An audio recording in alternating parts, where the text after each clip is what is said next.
श्री राम जन्मभूमि न्यास के सदस्य और सत्र 1989 में राम मंदिर निर्माण की पहली ईंट रखने वाले कामेश्वर चौपाल ने एमपी न्यूज से खास बातचीत में कहा कि हिंदू राष्ट्र की परिकल्पना पहले से है और अब तो राम मंदिर के साथ राष्ट्र निर्माण भी शुरू हो गया है। देखिए ये खास बातचीत। हमने ऐसा सुना है कि भारत देश के रोम रोम में राम बसे हैं और ऐसे में जब राम मंदिर के निर्माण की बारी आती है तो एक ऐसा नाम, एक ऐसा चेहरा हमारी आंखों के सामने परिलक्षित हो जाता है जो कि सम्मानीय श्रद्धेय श्री कामेश्वर चौपाल जी के तौर पर जाना पहचाना चाहता है। आज वो हमारे साथ मौजूद हैं। सीधी बात करते हैं, कितना उनका दिल आज प्रसन्नचित्त है और कैसे इस अनुपम पल को जीने के साक्षी वो बनने जा रहे हैं और आने वाले कल की पीढ़ी को क्या वाकई में मर्यादा पुरुषोत्तम राम की ये सीख बहुत कुछ देने वाली है। सबसे पहले सम्मानीय चौपाल साहब, आपका बहुत बहुत स्वागत है।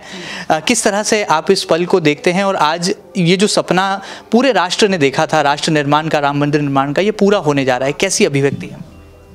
देखिए, जब घोर अंधकार दिखता है उसके बाद जब प्रकाश सामने आता है तब प्रकाश का महत्व समझ में आता है।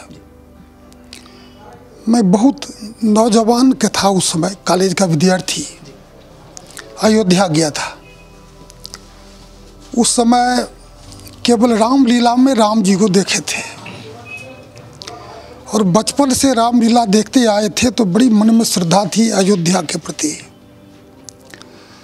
तो हुआ कि प्रत्यक्ष जा करके देखें। वहाँ गए तो लगभग 2,500-3 हज़ार मंदिर है राम जी के, लेकिन सब मंदिर राम जी है। मैंने कहा कि भाई राम जी का वो स्थान कहाँ है जहाँ उनके पिता रहते थे, जहाँ उनका बचपन बीता, जहाँ उनका जन्म हुआ। और उस समय जब मुझे बताया गया कि ये राम जन्मभूमि है, ये जिस पर अभी अपमानपूर्वक ये खड़ा हुआ है बना करके तथाकथित ढांचा, तो बड़ी दुखी होके मैं आया था, बहुत दुखी होके। और सच पूछिए तो पांडवों ने तो केवल 12 वर्ष सीने में अपने दर्द को दबाया था। हम लोग जो राम के संघर्ष से जुड़े हुए थे, ऐसे लोग, मैं तो 84 से उसको सीने में दफन करके रखा था, उस दर्द को। वह सब दर्द, सब कष्ट दूर हो गया जब 9 नवंबर 1920 को राम जन्मभूमि पर में फैसला राम के पक्ष में आ गया। आज मन में जो आक्रोश था, जो क्षोभ था, जो घृणा थी, वो सब तिरोहित हो गया। अब मन बहुत भावुक है। अब लगता है कि कब हम सब मिल कर के भव्य और दिव्य मंदिर राम का बनाए और अपने शौर्य की एक नई गाथा लिखें, ताकि आने वाली पीढ़ी उससे प्रेरणा लेते रहे युग युग तक। अभी मन आह्लादित भी है, प्रसन्न भी है और अपने उम्र का अब कोई ख्याल नहीं है। तो कहता है कि आप तो अब 68 साल के हो गए, अभी भी आप इतने दौड़ते हैं।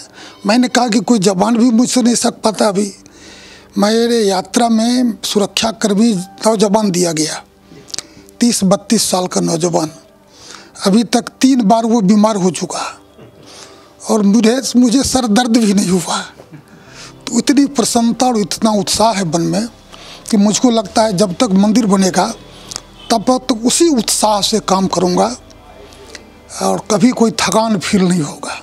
ऐसा कहा जा रहा है कि भारतीय जनता पार्टी की सरकार केंद्र में जब से बनी तब से राम मंदिर निर्माण के काम को लेकर गति भी देखने को मिली और जो कहा जाए कि राममय वातावरण है पूरे राष्ट्र में, उसके निर्माण की दिशा में सकारात्मक कदम उठाए गए। क्या लगता है वाकई में इसमें सरकार का किस हद तक आप योगदान देखते हैं? और वो लंबी लड़ाई जो कि पूरे देश ने लड़ी है, क्या हम आने वाले कल में जिस हिंदू राष्ट्र की कल्पना की बात बार बार कही जाती है, क्या उस ओर बढ़ चुके हैं, उस ओर हमारे कदम आगे गति पकड़ रहे हैं, आपको लगता है? देखिए, हिंदू राष्ट्र तो है ही ये। राम की कृष्ण जन्मभूमि, कृष्ण की जन्मभूमि, काशी विश्वनाथ, जिस भूमि पर में साक्षात ये तीनों अवतार है, उसको कौन कहता है कि हिंदू भूमि नहीं है? ये हिंदू राष्ट्र है। ये हम हिंदू राष्ट्र के अनुकूल आचरण करना सीखें। अंतर केवल इतना है, कोई झंडा फहराना है, तिरंगा लहराना है, ऐसा नहीं। ये हिंदू राष्ट्र है और हिंदू के तत्व ज्ञान के आधार पर में जो श्रेष्ठ आचरण था हमारा, हम उसको करें। हिंदू राष्ट्र है ये। दूसरी बात भारतीय जनता पार्टी की आपने की है, तो मैं बड़ी खुले दिल से कहता हूँ कि भारतीय जनता पार्टी में बहुत बड़ा बलिदान दिया है। राम जन्मभूमि पर इतना बड़ा बलिदान दिया है वो, जिसका मैं समझता हूँ कि कोई प्रतिसाद नहीं हो सकता। आपकी नज़र में नायक कौन है इस पूरी लड़ाई? नायक हम सब हैं, कोई एक नायक नहीं हो सकते इसमें। क्षण मात्र के समय के लिए नायक किसी को घोषित कर सकते हैं। अब जिस समय राम जन्मभूमि पर में हमारे कार्यकर्ताओं ने कलंक के प्रतीक को मिटाया, उस समय कल्याण सिंह वहाँ मुख्यमंत्री थे। उन्होंने कहा गोली नहीं चलाएंगे, गोली नहीं चलाए। उनको कहा गया कि त्याग पत्र दो, 2 मिनट में त्याग पत्र दे दिए। और भारतीय जनता पार्टी ने 4 प्रांतों की सरकार बलिदान दे दी। तो भारतीय जनता पार्टी के कार्यकर्ता ने तो कष्ट सहा है, कष्ट भोगा है। और मैं समझता हूँ कि जितना कलेजा में ताकत लेके राम कह के खड़ा हुआ, वो कलेजा में ताकत शायद कांग्रेस के अंदर होता तो ये श्रेय तो कांग्रेस के सर जाता। कांग्रेस ने तो वो काम किया कि 100 प्याज भी खाए, 100 जूते भी खाए, ताला भी खुलवाया, लेकिन बोल नहीं सकता, हिम्मत नहीं था। मुझको याद है हम लोग ताला का आंदोलन कर रहे थे और हम लोग यात्रा करके आ रहे थे अयोध्या तरफ।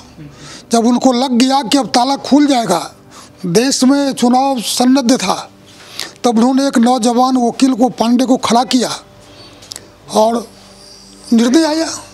फिर मैं बस खाली क्या देश में राम के नाम पर जो राजनीतिक आरोप तथाकथित रूप से सियासी दल लगाते हैं वो खत्म हो जाएगा आपको लगता है?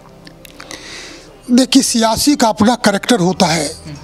राम पर भी जब आरोप लगा सकता है तो उसमें राजनीति करने वाले पर आरोप तो लगता रहेगा। कार्य करने वाले आरोप प्रत्यारोप की चिंता नहीं करता, वो चलते रहता है, काम करते रहता है, आरोप लगते रहता है। आरोप के भय से यदि हम काम छोड़ दें सो संभव नहीं है।